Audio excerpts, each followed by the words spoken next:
LG Optimus One available now. The LG Optimus One was announced briefly earlier this year and was released last month on several carriers worldwide, although not exactly in a huge blaze of publicity. LG's fairly low-key but determined approach to marketing this handset seems to have paid dividends though, and they claim to have shifted 1 million handsets in just 40 days. Not a patch on iPhone sales perhaps, but still a lot better than most competing handsets. Clearly there is something going on with the Optimus One. But what? It's a fairly low-end Android device in a smart but fairly unremarkable slabby design, but reviews have been very positive.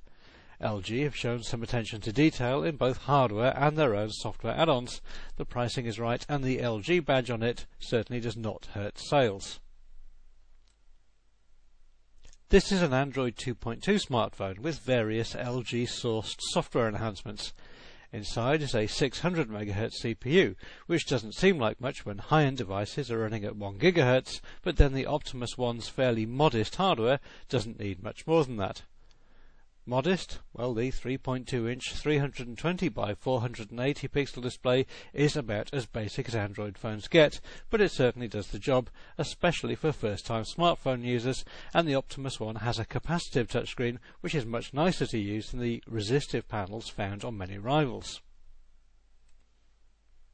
On the back is a 3.2 megapixel camera with VGA resolution video recording, and the Optimus One supports 3.5G data, Wi-Fi and comes with GPS support.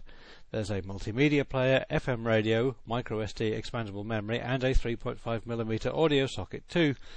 The large 1500 mAh battery promises plenty of talk time, and because this is an Android 2.2 device, then there is a massive range of software available to run on it.